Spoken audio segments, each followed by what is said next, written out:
Hi everyone, I'm Eric Lempel, Director of PlayStation Network Operations and Strategic Planning, here with your preview of Firmware Update 3.0. As you may know, this firmware was recently announced in GamesCom. Let's take an in-depth look at the features. So the first thing you'll see when you come online is that the XMB has been slightly redesigned. We've added a lot of things to make it easier for you to understand where you are on the XMB and what some of the different functions do.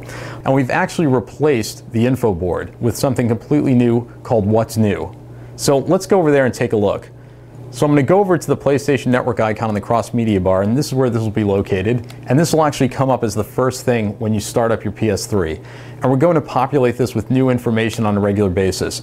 So as you can see today, I've got lots of information from the world of PlayStation. There's information from the PlayStation Store, from PlayStation Home. We've got a section for Pulse. We're talking about PSP Go, Little Big Planet Game of the Year. There's a lot we can do with this.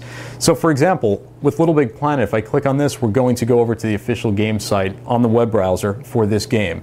If I were to click on the PlayStation Store icon, we'll go directly to the store. And if we were speaking about a specific game in the PlayStation Store, we would link directly over to that game. So this will really make it easy to bring things to the surface and help you find the latest and greatest quickly. Another thing we can do is link to videos. So I'm going to go over to Pulse, and I can click on that, and it'll immediately start playing Pulse.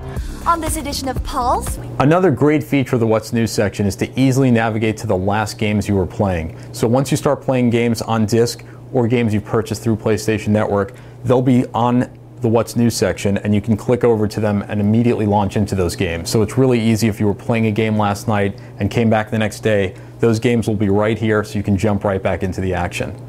So another thing you can do is go over to the games section, and we've actually added the PlayStation Store icon here as well.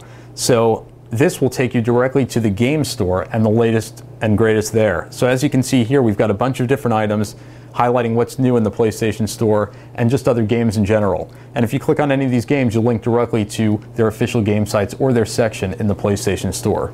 And we've done the same thing for the video icon. So this makes it easy to get over to the video section of the PlayStation Store. And again, if you click on this, we'll be highlighting some of our newest releases available for rental and purchase, and you can link directly to those items to check them out. Another thing you'll notice is that there's some more animation behind the scenes on the XMB. As you can see, there are these sparkles kind of bouncing around in the background. And again, if you don't like the new look of the XMB, the old classic look is available, and you can change that in the theme section. The next thing you'll immediately notice is in the upper right-hand corner of the screen. So if you take a look up there, if you see Kratos, that's my current avatar. Next to that, you've got the friend icon and the number of friends online. And then you'll see a piece of mail if you have any messages waiting from any friends on PlayStation Network. So this is a lot of the information you'd want to see on a regular basis, and it's in a much better place. Then of course under that, we've got a little ticker with all the latest news from PlayStation Network. So let's go a little further down the XMB to take a look at something new in the themes area. So we've added the ability for developers to create dynamic themes. So a lot of you are using different themes today that are available through the PlayStation Store, and now we're taking these to the next level. Here's an example of what a Little Big Planet theme would look like using this new functionality. So I'm going over to theme settings, and you can see over here I've got theme, and then I'm going to select this Little Big Planet theme.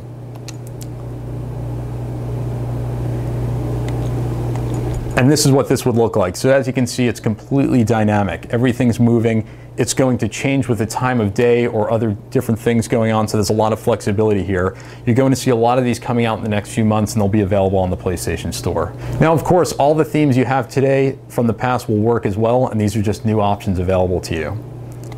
Another great thing you'll be seeing in the next few months are the availability of avatars. So we're going to add a tremendous amount of new avatars to the PlayStation Network over the coming months. That's enabled in Firmware Update 3.0, and we'll have free and premium avatars available through the PlayStation Store. So it's a new place to get avatars, and you'll be seeing all of your favorite characters and other items from the world of PlayStation.